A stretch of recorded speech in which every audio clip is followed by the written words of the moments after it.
Okay, I'm Hello. spotlighting you all.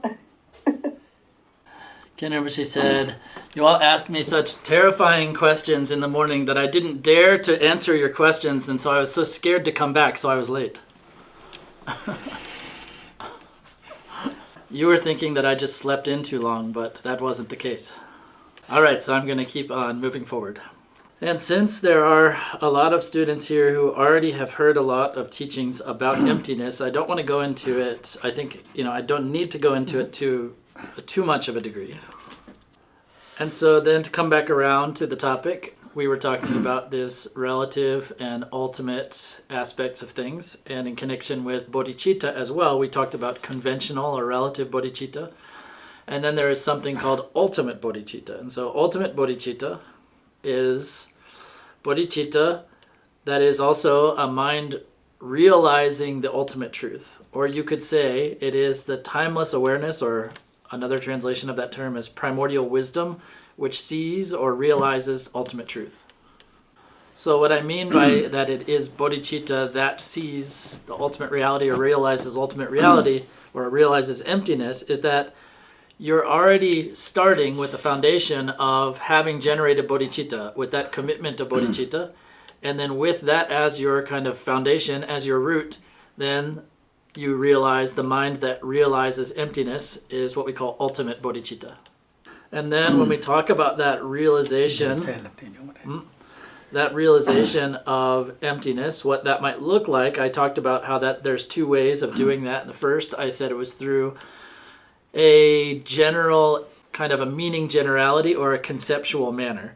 And so what that means is today I'm telling you something about, for example, about what emptiness is, and in your mind you gain some kind of general understanding. Oh, emptiness is like this or that. And so it's like by using some kind of logic or reasoning, you're kind of convincing or like coming to an intellectual understanding of what emptiness is. And then the other side of that, so we have a conceptual way of realizing or understanding. The second is to have a direct realization, and that's something that comes about through meditation. And as you're meditating, then your experience of emptiness grows more and more and more to the point where it becomes an actuality for you. It's no longer just an intellectualization or a concept. And so as you see the emptiness of all things, then all of those conceptual aspects, coarse aspects of mind dissipate. And then the kind of aspect of realization or the aspect of pure wisdom or pure awareness or timeless awareness, the genuine experience of that increases more and more as that coarse conceptual level of thought dissipates. So it's like an example as if just as the clouds dissipate more and more from the sky, the more and more clearly you see the open sky. So that kind of mind or awareness that I'm talking about there is what we call ultimate bodhicitta. To sum up then, we have conventional bodhicitta and then ultimate bodhicitta, right? And so what do these two aspects of bodhicitta help? Like what do they benefit, do they bring? So they're both working to increase the power of your experiences and realization.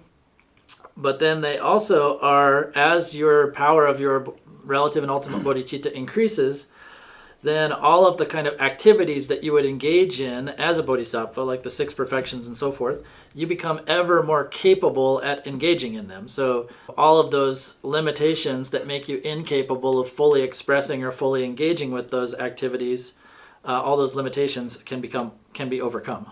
And so let me give you an example about what I mean by that.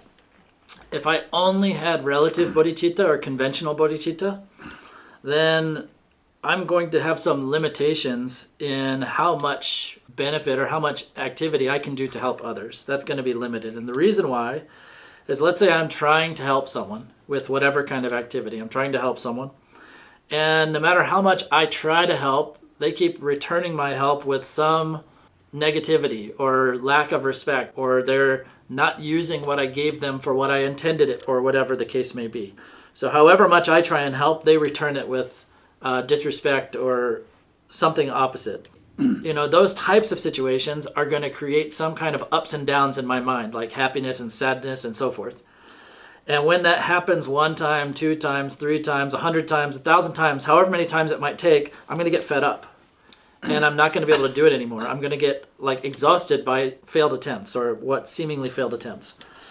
And however, if I had the aspect of ultimate bodhicitta and I know and have recognized the emptiness, then that experience of something seemingly bad or problematic will appear, and just as it appears, as I see its emptiness, it will dissipate.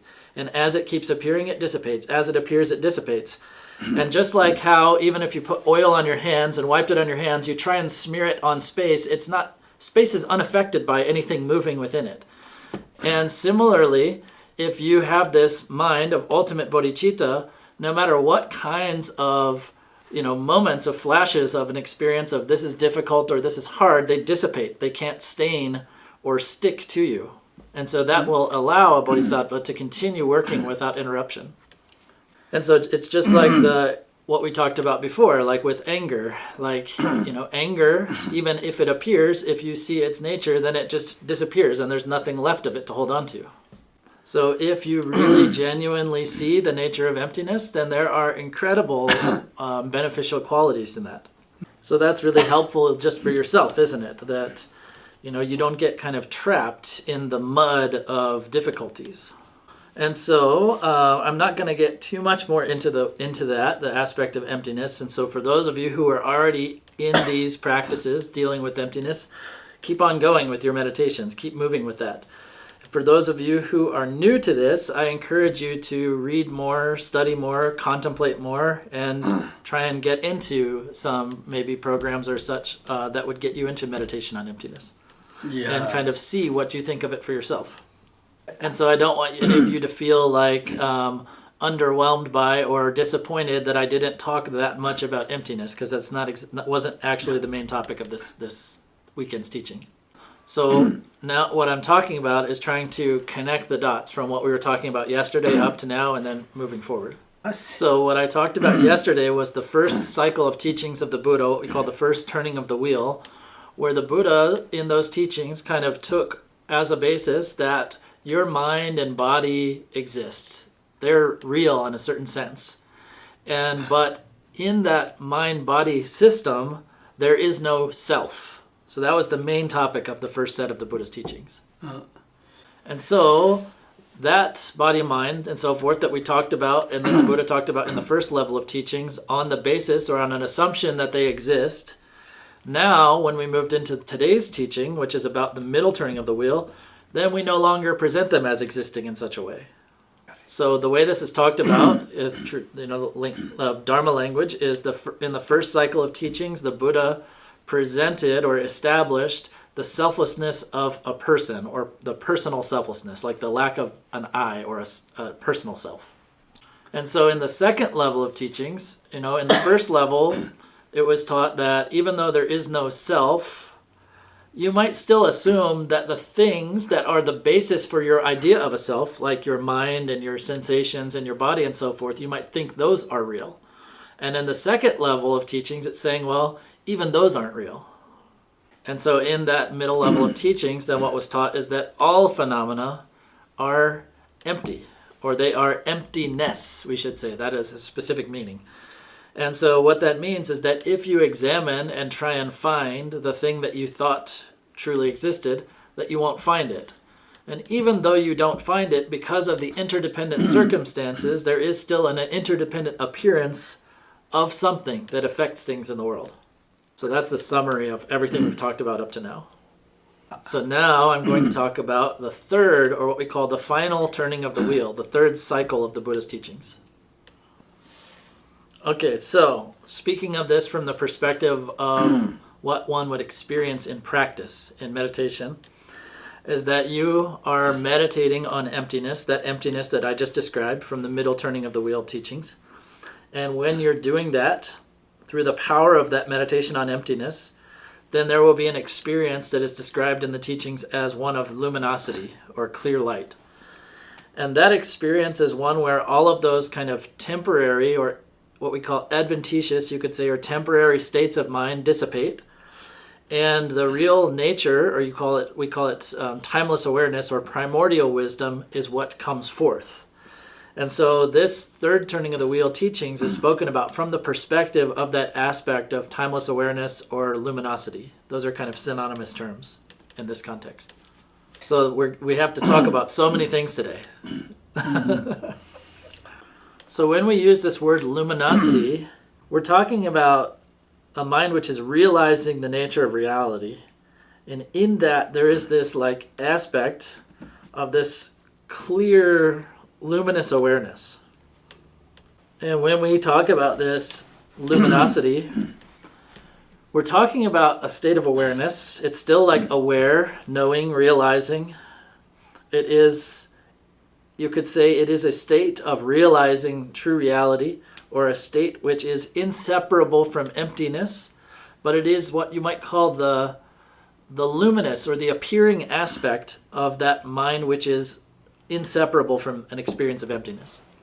And in the third turning of the wheel sutras, the teachings of the Buddha, the final cycle of teachings, then that is referred to as the causal ground, the Buddha nature. So generally you can just think of it as the Buddha nature, but there's an additional word there that is called the causal ground. So anyway, my point is that what we're actually going to be talking about is Buddha nature. Okay, and so to define that Buddha nature, this is a complicated philosophical definition I'm going to give here, but it says that it is the nature of your mind which serves as a cause. And when I say cause, this is another thing like we're going to have to talk about. It's referred to as a cause of separation. That it will cause your nature of your mind to be separated from the stains. So this thing is not causing something to happen, it's causing something else to be removed. So that's why it's called a cause of separation. That from the emptiness side will bring about or will reveal the Dharmakaya, and from the luminous aspect, it will reveal the form bodies of a Buddha. So when I say that from the appearing aspect or the luminous aspect, that it'll create the form bodies, you see like the physical body of a Buddha with there are lots of descriptions of the major and minor auspicious signs and marks of a Buddha's body and so forth. Anyway, there's the appearing aspect or the luminous aspect of the nature of mind or of the Buddha nature will be the cause, you could say, for the display of the body of a Buddha. The physical, the form body is a technical term. Let me give you an example of what I mean. And I asked Khen Rinpoche, maybe if you clarified the term cause of separation. He said, okay, let me give you a simple explanation. So let's say I'm a meditator, and I am meditating on this luminosity, and as I'm practicing, the kind of innate qualities of my nature of my mind or of my Buddha nature are becoming more and more and more clear, more and more and more manifest.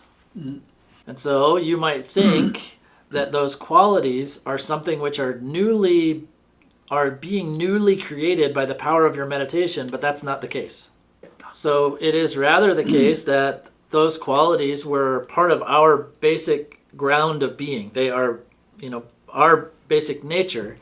And we have kind of strayed from our nature, you could say. And we are kind of getting closer back to what we already were, to our original nature. And as we get closer to that through our practice, those innate qualities are just becoming more and more clear to us. And so the reason I say that we've strayed from it, or you could even say we've become distant from it, even though it's our nature, what that really means is that there's something obscuring our nature. And so what is it that is obscuring our true nature, or our innate nature, or Buddha nature? It is, from one perspective, you could say it's attachment, aversion, and ignorance, or stupidity. But on an even more subtle level, if we're talking about ordinary mind and the nature of mind, ordinary mind is any state of mind that still has a subject and an object, that there's still a duality. And any state of mind in which there is still a subject-object duality is obscuring us from experiencing our true nature. So as we practice, then more and more of those obscuring factors are removed, and we gain a more and more clear vision of our true nature, which is that nature of emptiness. And additionally, as those obscuring factors are dissipated or separated or removed, then all of those innate qualities of Buddhahood. So we talk about a lot of qualities of a Buddha. They have these certain, like these powers, 10 powers, and the different omnisciences and these kind of things. All of those qualities become more and more, not activated, more and more manifest for us.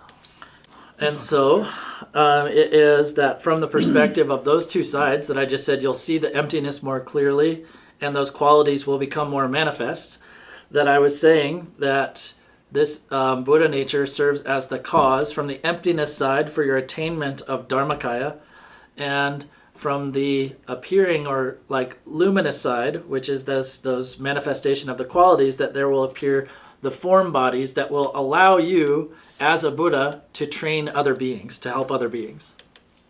And so when we say the nature of mind, we're not talking about mind itself or ordinary mind. We're talking about the true nature of that mind. And so it is that in that way that we say that that empty aspect of the nature of our mind will manifest as we separate from the obscuring factors, will manifest as Dharmakaya, and the luminous aspect of our Buddha nature will manifest as the form bodies. And it's from that perspective that we call it a cause, or a cause of separation. Even just in general, this is difficult to understand, and I'm trying not to use too much complicated Dharma vocabulary, but trying to speak in a way that will connect to those of you who are doing the practices connected with this.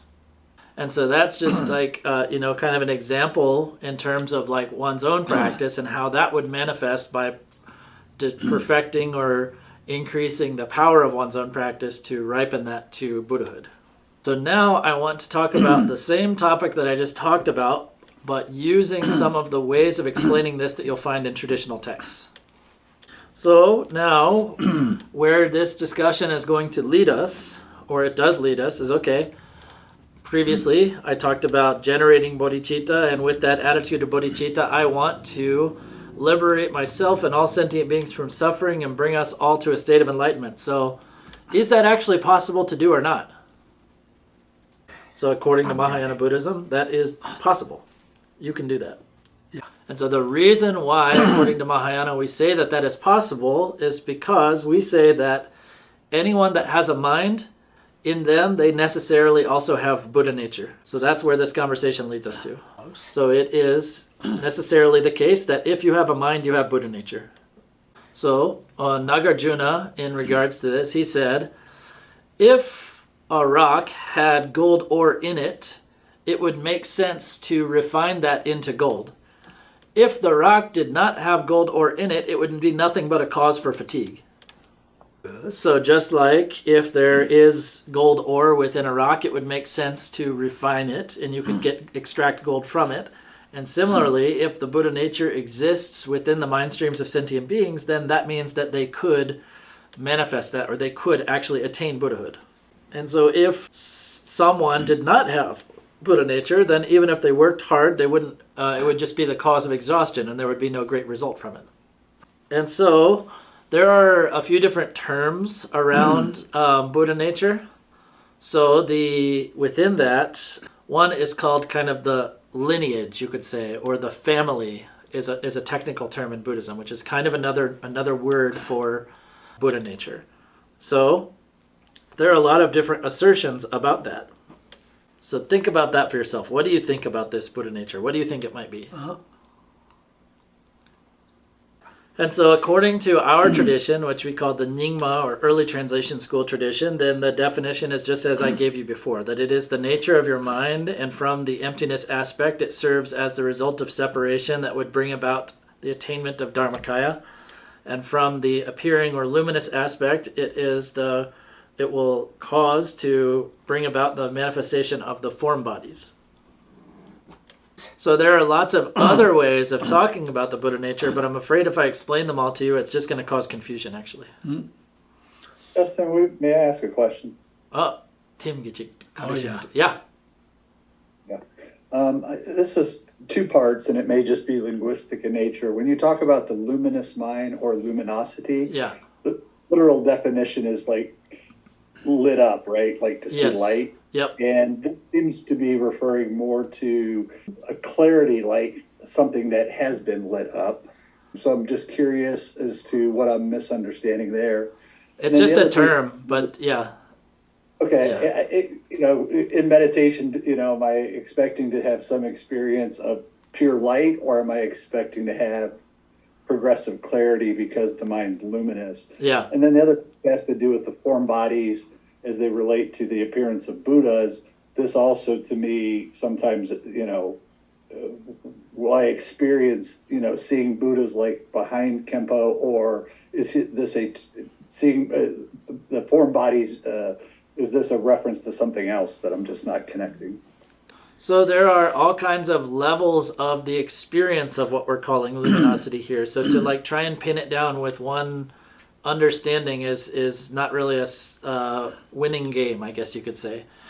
But just in general, to just try and not get stuck on the word too much, or the literal meaning of the word, it's just referring to that there is, like, in the nature of your mind, there's an emptiness aspect, and there's an aspect that still knows things, that's still clear, that's still awake, that's still luminous, that there's still, yeah. The general understanding should be that when you're resting in your state of meditative absorption, that there is a state where you will go beyond, or you will be out of or removed from a state which is beyond the states of mental dullness and heaviness and attachment, aversion, ignorance, a state which is very limpid, which is very clear. And then upon that basis, then there are all kinds of levels of attainment, which are different levels, you could say, of attainments of within the subtopic or category of that state of mind that we're calling luminosity. But we also need to understand that this is a state of mind that we're calling, or not ordinary mind, this is a state of timeless awareness, or a state of wisdom, which is realizing the true nature. It's not just a mind that's clear, but blankly not understanding anything within it. There is a realization in it. And the way that question comes around from your side, in terms of the experiential side, is asking about it from the perspective of a path and path language. And right now what I'm talking about is a ground, like a foundational principle. So right now what we're talking about when we talk about Buddha nature is what is the foundational, like fundamental nature of mind. And so as we go deeper and deeper into mind, then we can reach a point when we can conclusively say the nature of mind is like this. There is something we can kind of confirm or conclude upon. But I think the point that we need to get to right now is I'm telling you that you have Buddha nature, but I want you to think about that for yourself. I want you to doubt that. I want you to question me about that. Cool. So if you have a doubt, then you're going to be thinking, okay, well, you said that, but what's the reasoning behind it? And if that did exist, what's the benefit in it? Like, if there were a Buddha nature, then what's the point? What's the benefit? If it didn't exist, then what fault would there be in that? Or what loss would we incur from that? And what benefit is there? What kind of like profit or benefit do I get by having a Buddha nature? And so this whole discussion is one that you should be turning into your own mind and your own experience, thinking, what is the real essence of my nature? Like, deep down, what is this? Why? And why are we talking about this? What is it? And is all this stuff that I'm hearing about that's being explained here, is that true in my experience or not? Is that real for me or not? And I think if we move forward in that way, with that kind of line of questioning, and you kind of approaching the teachings in that way, asking me questions, me answering you, continuing to go through that kind of process, then it's going to become really, really clear to you. And so there are many people who believe that there is no escape. That, once you have a mind, that like mind is inherently flawed, and that there is no situation where you will be without troubles. So ask me some questions about this. What I think about is the fact that the Buddha became awakened, and then he began teaching the Dharma. So from the very beginning of Buddhism, the teachings of meditation and other techniques have gone hand in hand with the belief that each person has the Buddha nature. And the proof of Buddha nature, part of the proof comes from the fact that people are able to become enlightened following the techniques of the Buddha, Mm-hmm. the Dharma that the Buddha taught.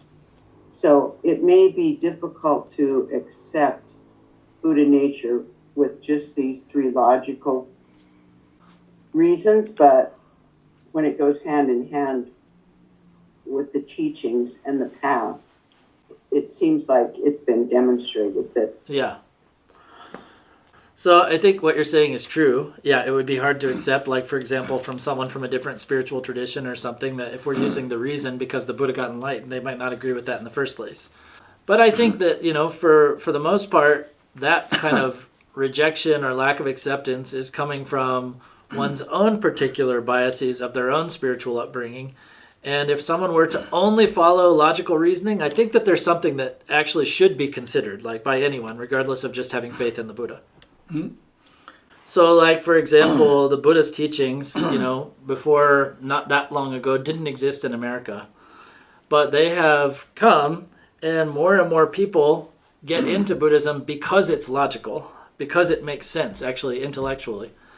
And so it's something that many people are getting more and more into because it makes sense and because the logic of it makes sense. So it is a spiritual tradition which makes use of people's critical thinking and intelligence. Like, for example, the Buddha gave all these kind of techniques, like calm abiding meditation, for example, and said that they will help in this and that way. And amongst the people who really put those into practice, there's a very high percentage who are actually gaining the actual benefits described in the teachings.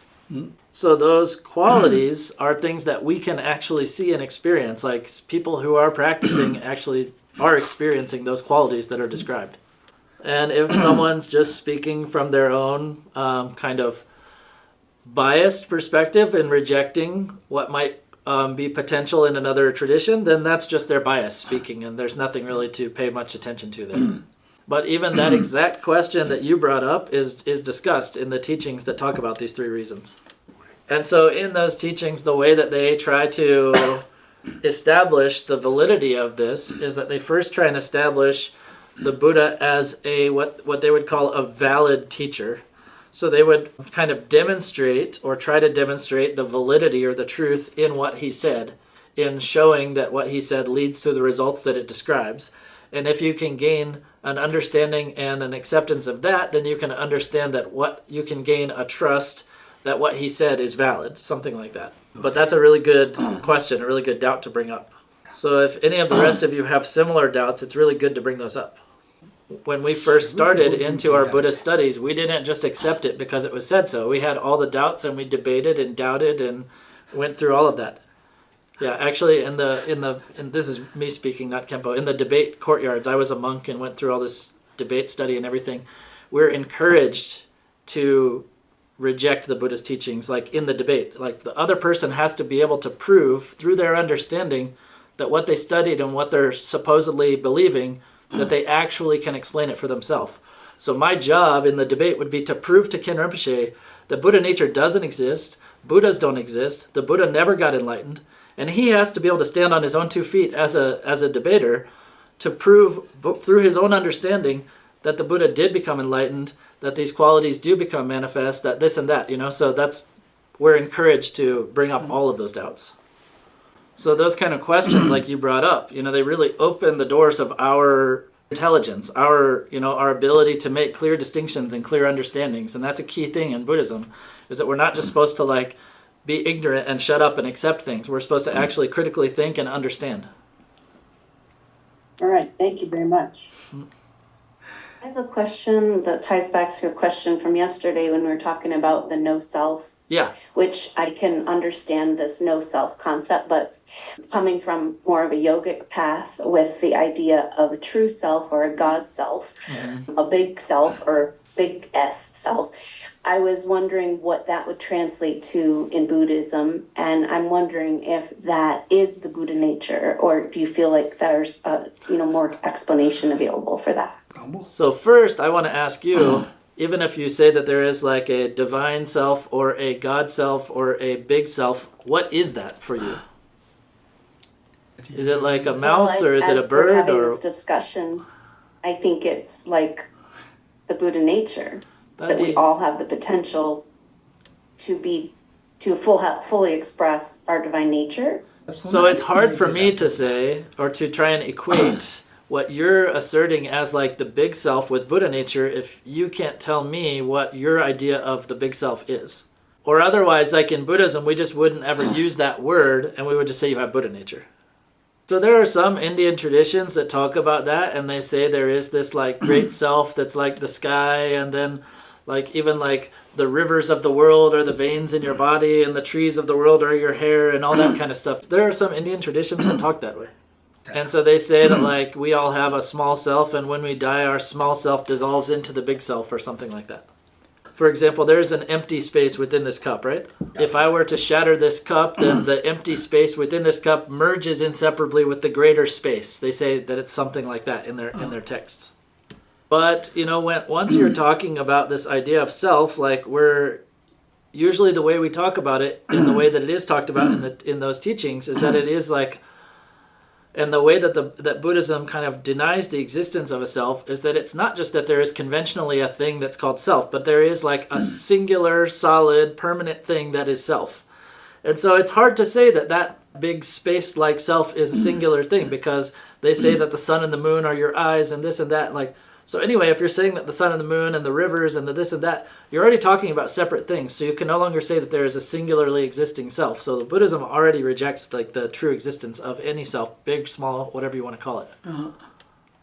And we don't even say in Buddhism, when we're talking about Buddha nature, there isn't a Buddha nature that is your nature and is also my nature. Like there is the nature of my mind, there's the nature of your mind, but they're not one thing. They're not different than each other, but they're not the same thing either. So, but when I discover my nature, which is emptiness, and you discover your nature, which is emptiness, because neither of us are finding something, when we say that we don't find at the end of the investigation, we see emptiness. So both of us are seeing, we're having a similar experience. We're both seeing or discovering the not finding of some truly existent self. So there's no difference between what you've seen and I've seen, but they're not the same thing. They're not my... And so it is from that space of emptiness that all of the other aspects still arise in my mind stream, like compassion, love, awareness. All of these things are happening within the space of emptiness. And that happens the same for you. So there's no difference between the way that happens. And so that's the point upon which we come to, like what I was just saying, where you seek and don't find a truly existing mind or self or whatever it is, and yet within that space of emptiness, all of those qualities of mind, of love, compassion, wisdom, and so forth, still appear. So that is that even as things are empty, they still appear. Even as they are appearing, they're still empty. No. So that's that union of appearance and emptiness. Yeah. It's not like we're saying that there is some real thing that truly exists that's the same, that you and I are the same in. So the fact that, this being and that being both have the seed of enlightenment within them, they're the same in that they both have the seed, right? So they're similar in that they both are of the same type. But if you were saying that they are the same gold, then the gold that was extracted from this rock, when you extracted it, it should have extracted itself from this rock too, but that doesn't happen, does it? So I've given you those reasons, but now I want to talk about this from a different side. For those of you who have already received meditation teachings from me about emptiness, so there are quite a few of you who have already gone through some Vipassana program with me, then what we were talking about there and what you've been meditating on specifically was about emptiness. So when we're talking about emptiness here, or like if you want to connect that to this, we're talking about the emptiness aspect of Buddha nature. So there are lots of logical reasons and ways of analyzing that will lead us to understanding emptiness, right? So in this section, what we're talking about now, the third turning of the wheel, these Buddha nature teachings, we're talking about if you were in this state of meditating on emptiness, then there are these qualities which appear or come about as the appearing or luminous aspect of Buddha nature. And so as we're practicing in that way, then that all of these qualities, which are aspects of the appearing aspect of your Buddha nature, so coming to realize or understand things that you had not yet realized, perfecting your realization of things that you've already known, and so forth, gaining all of the powers, clairvoyances, and so forth, all of the qualities that are ascribed to Buddhahood, and gradually become more and more manifest. All of that is what's encompassed by the teachings on Buddha nature. And so when we talk about those two sides, like the emptiness side and the appearing side, we're talking about two different aspects of one thing. So for someone who is on the path of practice, really coming to a good understanding or good establishing what the Buddha nature is very important. So that's just a little summary to bring together those two sides of appearance and emptiness. So if I bring up another topic, is it going to be too much? Is it going to be overwhelming for today? Justin, there are still a couple of questions in the chat about Buddha nature. Is it okay to ask those now? Yeah. So Chris, go ahead. Chris had a question. When and if appropriate, if all sentient beings have an inherent Buddha nature, why does it take so many eons and so much effort to reveal? Why do we cycle among the different incarnations so long and easily? So, this can be different for different beings because of the intensity of their obscurations. And so, it's kind of like how scientists say that like the world goes through different ages. And when there's an age where there's more and more, fog or darkness in the world, then it becomes colder and we have an ice age and so forth. And in that circumstance, like of an ice age, it's not as if the sun isn't shining. It's just that it's so obscured by so many clouds and so much fog and so forth that it doesn't actually like heat the earth. And then there's no conditions like a powerful wind or so forth to clear away those clouds and reveal or to have a direct, shining forth of the sun. And then at a certain point when those obscuring clouds dissipate, then the sun, which was always shining the whole time, will finally become manifest and all the ice will melt. And so then some, people who meditate, some meditators, will take a very long time for them to start to see progress, for qualities to start to come forth. And some will start to show those qualities very soon because of the intensity of their obscurations. So I just followed up to say, and then in connection with that question, why don't you talk about, well, if we have Buddha nature, then why are we ignorant of that? Why are we obscured in the first place? So one thing we need to understand when we talk about a Buddha nature is that it was just the ground, the basic fabric, you could say.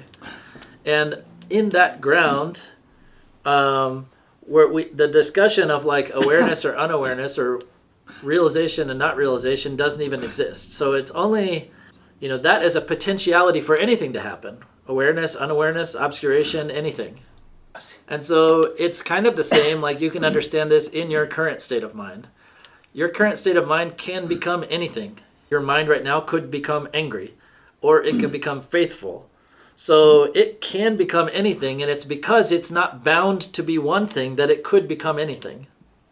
It's like the question before, who was talking about being an elementary school teacher and so forth. Like children's minds are really movable. They're really workable. Like they're not stuck in one way. And then whatever kind of conditions or conditioning they meet with, their minds will shift in that direction. And so if you talk about this lineage, you could say, or family, or this Buddha nature, those are all kind of synonymous terms that are used in the Buddha nature teachings. If you use the big name Buddha nature, it sounds like some big thing up there in the sky. But if you talk about it in terms of your mind, it is that capacity to become anything. Thank you so much, Rinpoche, for your teaching, so helpful, so clear. I have a question about the two aspects of the Buddha nature, emptiness and appearance. Mm-hmm. So concerning the aspect of appearance, do we refer to the aspect of the pure kayas and wisdom of the Buddha nature? Or is it also our actual karmic visions? Can we consider that our actual karmic visions, appearances, are also part of our Buddha nature? I don't know if you understand my question. Yeah. I don't speak very well English. When you say karmic visions, do you mean our ordinary perceptions, like impure perceptions? Yes, yes. What we perceive, or is it only the pure kayas and wisdom that we can Yes, see yes. in Toggle or so on? I understand. Or, Yeah. Okay. Okay. Thank you. And in that context, in the sutra context, when we're talking about the luminous or appearing aspect of Buddha nature, then we're talking about what is experienced as this luminosity in the experience of, or which is inseparable from, the meditation on emptiness. And so, for example, what I mean by that appearing aspect here particularly is, for example, in the teachings, they say when a person who's meditating on emptiness reaches what we call the first bodhisattva level, which is the first moment of direct realization of emptiness. In that experience of emptiness, they say that that person directly meets with, or can directly meet with, in a single instant, 100 Buddhas, receive teachings from 100 Buddhas, travel to 100 Buddhas' pure realms. On the second bodhisattva level, 1,000 of those. On the third, 10,000. The fourth, 100,000, and so forth. So we're talking about some kind of from that perspective, in the sutra level, what we're talking about when we talk about the appearing aspect of Buddha nature. And so when we're discussing this, we're talking about this aspect of wisdom or of knowledge of emptiness and of the true nature. So as one is meditating, as one is gaining a more and more clear vision of the true nature of phenomena, then they will go beyond our conceptual, mentally created idea of what a Buddha is or what the nature of reality is, until it's a direct experience, an actual direct experience, and it's no longer part of just a thought process or a conceptual process. And another aspect of this is that as our mind becomes more and more clear, as our vision of reality becomes more and more pure, then we can gain what are called clairvoyances. And those start off as very small experiences and can gain in power until we attain what are called the uncontaminated, unstained, or unobscured clairvoyance. And so then, anyway, someone's, these qualities of enlightenment, the qualities of this appearing aspect of Buddha nature, the qualities of enlightenment are limitless for us to, it's impossible for us to describe them all. But anyway, this is all happening from the opening of, the technical term is the opening of the gates of meditative concentration. And so when those qualities become completely perfected, then one attains Buddhahood. So the Buddha isn't just some historical figure that we point to 2,600 years ago. It's, anyone who develops themselves through this process and fully perfects, fully reveals or manifests all of these qualities of enlightenment, that is what is a Buddha. So speaking specifically from the sutra tradition, then when we're talking about the appearing aspect of Buddha nature, then that's what we're talking about. All of these qualities that continue to manifest as one continues on the path, as having this direct experience of reality until that experience is completely perfected. So the second part of the answer is that our ordinary perceptions, our ordinary experiences, for example, of our sense faculties, the things that we see with our eyes, hear with our ears, smell with our noses, and so forth, those are what we would call contaminated aspects or contaminated aspects of the appearance of Buddha nature, or the contaminated appearing aspect of Buddha nature. So what I was describing before with a being who has made it to the direct experience of reality is an uncontaminated, those visions or those aspects of the qualities of enlightenment are the uncontaminated appearing aspects of Buddha nature. So it's kind of like as many clouds as come into the sky during the daytime, it doesn't make it pitch black. There is still some appearance of light in the sky. It's like that. I thought there was a distinction to do from the Dzogchen perspective. We make a distinction between our actual perceptions that comes from the alaya, alaya vijnana sometimes, and the pure vision like we find in the Choni Bardo or Togel practice, the pure vision of Rigpa. I thought there's a distinction between the source of these different appearances. Is it correct to see like this, or? I don't exactly understand the distinction that you're trying to make or that you're asking about. So one problem here is that if you want to bring this up from the Dzogchen perspective, then you're speaking from a different perspective, and that explanation can't be directly applied to this explanation. Okay, thank you. So right now we're talking about the general presentation from the Mahayana perspective.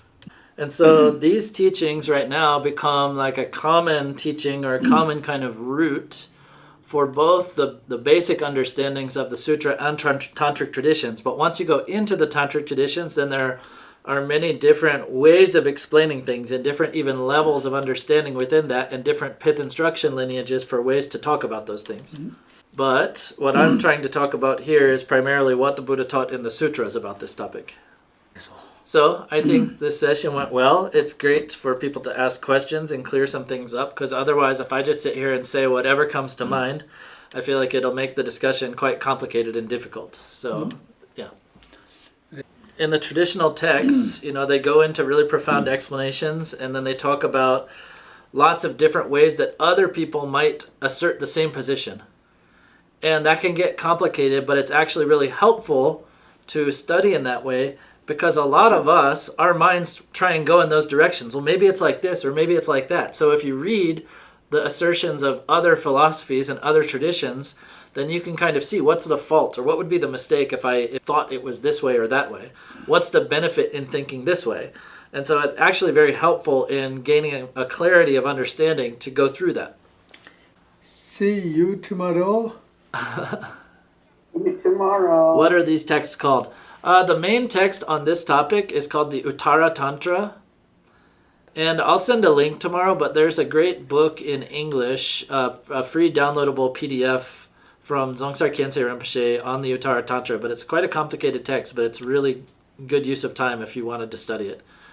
But there's a free downloadable PDF on the Siddhartha's Intent website of the Uttara Tantra. Yeah.